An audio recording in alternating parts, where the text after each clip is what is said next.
Olá, vamos para mais uma aula do ensino fundamental e nessa aula nós vamos falar sobre potenciação e raiz quadrada de números inteiros.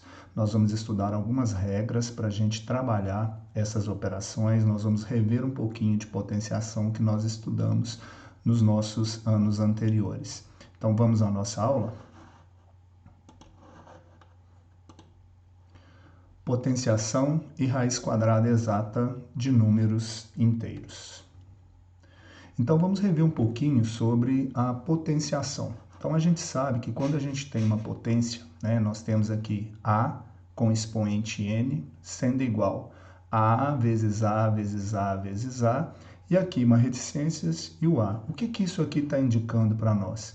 Que esse n, que é o nosso expoente, chamado de expoente, ele é que vai indicar quantas vezes a nossa base vai multiplicar por ela mesma.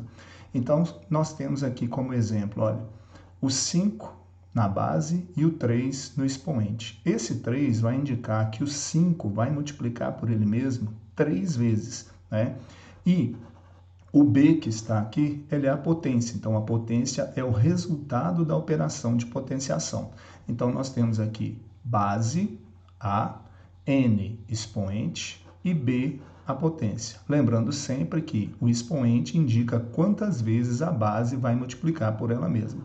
Então, vamos voltar aqui no nosso exemplo. Nós temos a base 5 e o expoente 3. Esse 3 vai indicar que a base 5 vai multiplicar por ela mesma 3 vezes. Então, nós vamos fazer 5 vezes 5, 25, e 25 vezes 5, 125. Então, nós temos base 5, expoente 3, potência 125. E quando nós tratamos da potenciação com números inteiros e o expoente natural, agora nós vamos falar sobre os números inteiros, nós vamos considerar dois casos que a gente vai estudar sobre essa potenciação. Então, o primeiro caso é quando o expoente é um número par, certo? É muito importante isso. Então, nós vamos ver o caso de expoente par e de expoente ímpar, Como a gente tem números inteiros, nós vamos ter sinais positivos e sinais negativos na base. Então, aqui nós temos a base mais 2 e a base menos 2. Lembrando sempre, nós vamos ver um pouquinho mais adiante, sempre a gente vai estar colocando parêntese aqui, certo? Para que o sinal também esteja envolvido na potenciação. Então, nós temos aqui base mais 2, expoente 2. Então, o expoente 2 vai indicar que a base mais 2 vai multiplicar por ela mesma 2 vezes. Então, aqui nós temos um produto de números inteiros, sinais iguais, mais vezes mais dá mais, e 2 vezes 2 dá 4. Então, a potência é um número positivo, o resultado é um número positivo. A base sendo negativa, e o expoente também é um número par, nós vamos ter aqui, então, o menos 2 multiplicando ele mesmo 2 vezes. Então, o que nós vamos fazer? Menos vezes menos mais 2 vezes 2, 4. Vejam que a potência aqui também foi um número positivo. Então, o que a gente pode concluir? Que esse fato ele vai se repetir sempre que a gente tiver um expoente par. Então, toda vez que a gente tem um expoente par, não interessa qual seja o sinal da base.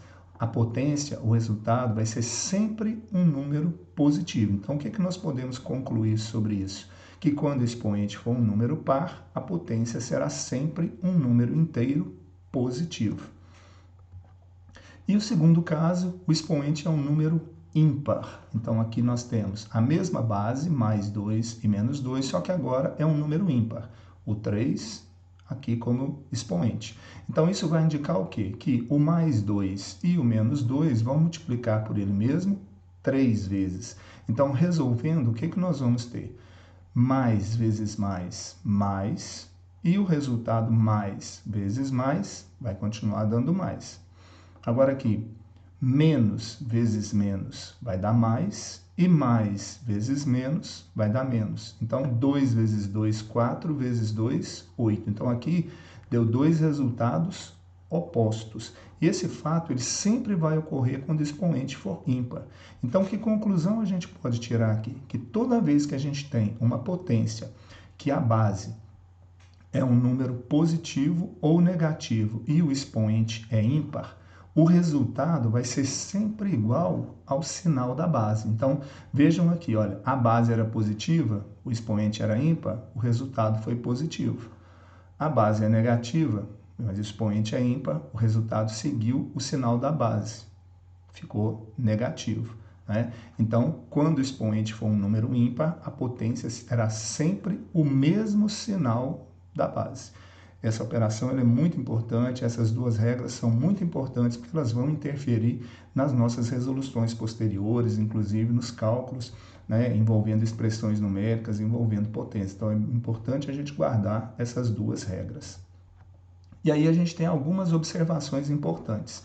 A gente já sabe, já estudou que toda vez que a gente tem um expoente 1, o resultado é a própria base. Então, se a gente tem aqui, olha, mais 9 elevado a 1, o resultado vai ser mais 9. Menos 8 elevado a 1, o resultado vai ser menos 8.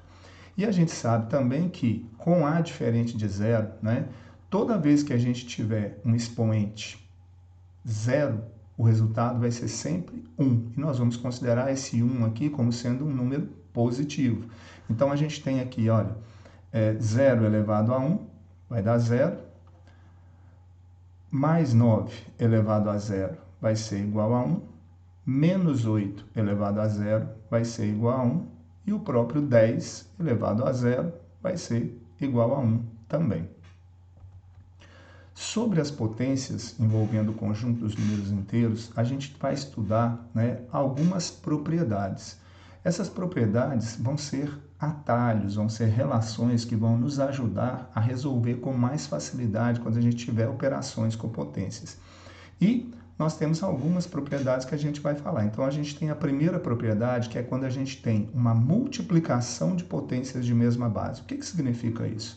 Nós temos aqui um produto. Eu tenho mais 5 elevado ao cubo multiplicando o mesmo mais 5 elevado a 6. Então, a base é a mesma, certo? Então, toda vez que a gente tem uma multiplicação com potências de mesma base, a gente tem duas possibilidades para resolver. Eu posso resolver essa potência e depois multiplicar, mas o mais usual é, ao invés de fazer isso, a gente usar a regra que fala o seguinte: eu mantenho a potência, que é a mesma, e vou pegar os dois expoentes e vou somar. Então, eu vou fazer 3 mais 6, que vai dar 9. Então, toda vez que a gente tiver um produto de potência de mesma base, nós vamos repetir a base, conservar a base e somar os expoentes. Olha só, aqui a gente tem a mesma base, menos 2, menos 2, menos 2. Usando a mesma regra, o que a gente faz? Eu repito a base, né? Eu mantenho essa base, uma só. Eu vou pegar os expoentes e vou somar. 4 mais 6 mais 5. 4 mais 6, 10, mais 5, 15. Então, eu vou ter menos 2 elevado a 15. É muito comum nas atividades envolvendo as propriedades a gente chegar somente a uma potência com expoentes sem precisar resolver. Então, eu não precisaria fazer 5 elevado a 9 e dar o resultado final aqui. A mesma coisa o menos 2 elevado a 15, certo? Então, a gente aplica a propriedade para chegar a uma só potência, tá? Na segunda propriedade, a gente tem uma divisão, quociente, é divisão de potências de mesma base. A divisão e a multiplicação são operações inversas. Então, a gente pode guardar isso, que se na multiplicação eu conservo a base e somo os expoentes, o inverso de somar é subtrair. Então, na divisão, eu vou subtrair os expoentes. Então, eu vou ter aqui, ó, mais 6 elevado a quinta dividido por mais 6 elevado a 2. Eu repito a base, que é mais 6, e vou fazer 5 menos 2, que vai ser igual a 3. A mesma coisa aqui, ó, menos 10 elevado a 8 dividido por menos 10 elevado ao cubo. Eu vou repetir a base e eu vou fazer 8 menos 3. 8 menos 3 vai ser igual a 5. Então, na multiplicação de mesma base, conserva a base e soma os expoentes. Na divisão de potência de mesma base, a gente conserva a base e subtrai os expoentes. Tem uma outra propriedade que a gente chama de potência de potência. Quando que ocorre essa situação, essa expressão? É quando a gente tem uma potência e essa potência está elevada a uma outra potência. Por isso que a gente chama potência de uma potência. Eu já tenho uma potência, que é 10 elevado ao quadrado, e ela vai ser elevada a uma outra expoente, a um outro expoente, no caso 5. Então, o que a gente vai fazer nesse caso aqui? Toda vez que a gente tem uma situação como essa, nós vamos manter essa base e vamos multiplicar os expoentes. Então, eu vou fazer 2 vezes 5. Então, eu mantenho o 10 e faço 2 vezes 5, 10. Então, eu vou ter mais 10 elevado à 10ª potência. Aqui a gente tem o menos 8 elevado ao cubo elevado ao quadrado. Isso é o quê? Uma potência de potência, certo? Então, o que a gente vai fazer? Repetir a base, que é menos 8, e vamos fazer 3 vezes 2, multiplicar os expoentes. 3 vezes 2, 6. Então, vamos ter menos 8 elevado à 6ª potência. E a 4ª propriedade, que é a potência de um produto ou de um quociente. Esse aqui já é um caso inverso. Nos anteriores, né, no primeiro e na segunda, a gente viu que a base era a mesma. O que tinha de diferente era o expoente. Agora aqui não. A gente tem as bases diferentes e o expoente é o mesmo. Então, aqui eu tenho o mais 6 multiplicando o menos 5 elevado ao quadrado, certo? O que a gente faz quando a gente tem uma situação dessa? A gente distribui esse expoente aqui, o 2, para cada um dos fatores que estão lá dentro. Então, escrever mais 6 vezes menos 5 elevado ao quadrado é a mesma coisa que escrever mais 6 ao quadrado vezes menos 5 elevado ao quadrado. Então, era um expoente só, aí eu peguei esse expoente, dei ele para o mais 6 e dei também para o menos 5, certo? Na divisão vale a mesma coisa também. Olha só, eu tenho menos 10 dividido por mais 2. Essa divisão está elevada ao cubo. Eu posso escrever assim e resolver, ou então eu posso pegar o 3 e dar para o 10 como expoente, menos 10 elevado ao cubo, e o 3 eu vou dar também para o mais 2 elevado ao cubo. Então, são duas sentenças iguais. Se eu resolver assim ou assim, é a mesma coisa, vai depender muito da situação que a gente estiver trabalhando, beleza? Bem, aqui a gente tem uma situação, eu falei com vocês anteriormente, é sobre o uso do parêntese na potenciação. Eu posso escrever menos 2 com parêntese elevado ao quadrado, e ela pode aparecer assim também, o menos 2 elevado ao quadrado. Só que essas duas situações, mesmo os números sendo o mesmo, essas duas situações são diferentes. E a gente chama de diferente porque o resultado é diferente.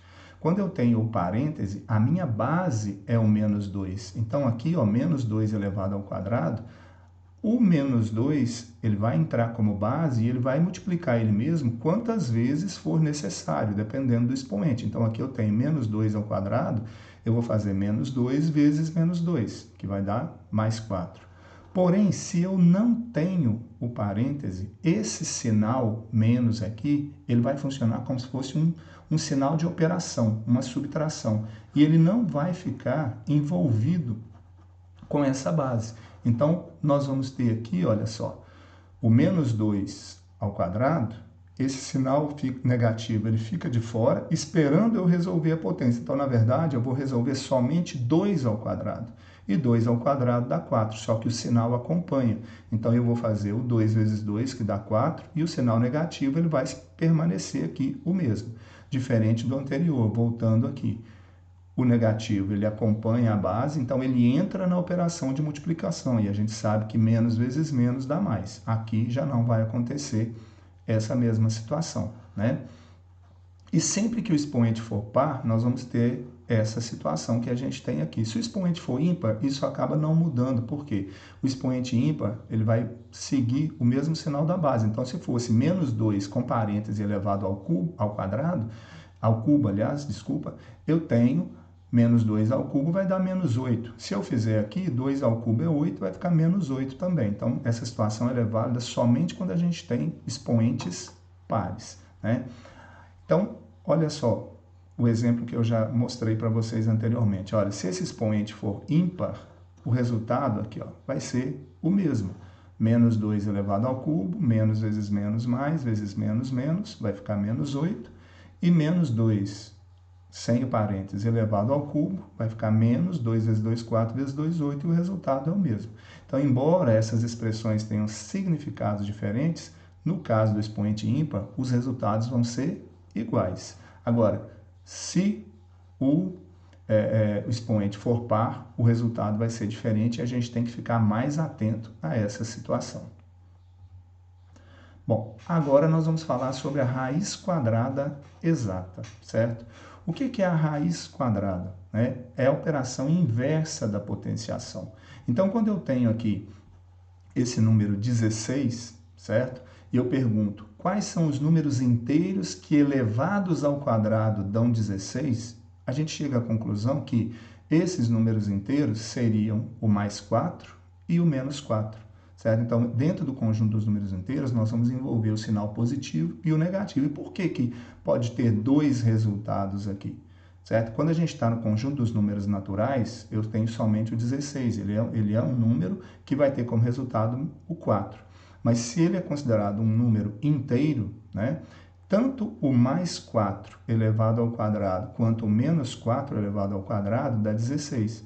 Então, eu posso dizer o seguinte, que a raiz quadrada do número 16 é mais 4 ou o menos 4. Ambos vão dar 16. Então, a raiz quadrada exata de um número inteiro positivo vai ser um número inteiro positivo que, elevado ao quadrado, resulta no número inicial. Então, a raiz quadrada do número 16 é o número positivo mais 4. E nós vamos indicar a raiz quadrada de 16 igual a 4, certo? Mas a gente pode observar que o oposto do número 16 é menos a raiz quadrada de 16. Então, se eu tiver um sinal negativo aqui fora da raiz, eu calculo a raiz do 16 e aí eu vou ter o 4. Porém, o sinal negativo ele permanece, então eu vou ter menos 4 aqui, tá? Então, nem sempre é possível a gente determinar as raízes quadradas dos números inteiros, certo? E a gente vai trabalhar isso vendo o seguinte, olha, o 10, eu não tenho nenhum número inteiro que, multiplicado por ele mesmo, seja igual a 10. Se a gente pensar, 2 vezes 2 é 4, 3 vezes 3 é 9, 4 vezes 4 é 16. Não tem nenhum número inteiro que, elevado ao quadrado, vai dar 10, certo? Então, o 10 não é possível determinar a raiz quadrada dele no conjunto dos números inteiros. E da mesma forma, se o sinal negativo estiver dentro do radical, eu também não tenho nenhum número inteiro que, multiplicado por ele mesmo, dê menos 36. Se eu pensar, a raiz quadrada de menos 36 é menos 6. O menos 6 elevado ao quadrado, menos vezes menos mais, 6 vezes 3, 6 vezes 6, 36. Eu não teria resultado. A mesma coisa para o mais 6. Então, o sinal negativo ele pode estar fora da raiz, e aí eu posso resolver, mas se ele estiver no radicando, ele estiver dentro aqui do radical, eu não vou ter um resultado para essa raiz. Então, são números que não são possíveis de calcular a raiz deles dentro do conjunto dos números inteiros. Em nossos estudos posteriores, nós vamos ver que nós conseguimos calcular raízes para esses números, mas dentro de outros conjuntos que nós vamos estudar posteriormente.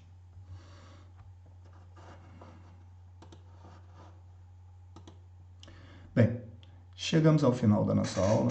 Eu espero que vocês tenham entendido os conceitos que nós trabalhamos. Nós vamos fazer exercícios envolvendo essas operações para que a gente fixe bastante essas duas operações. Um forte abraço, fiquem com Deus e até a próxima aula.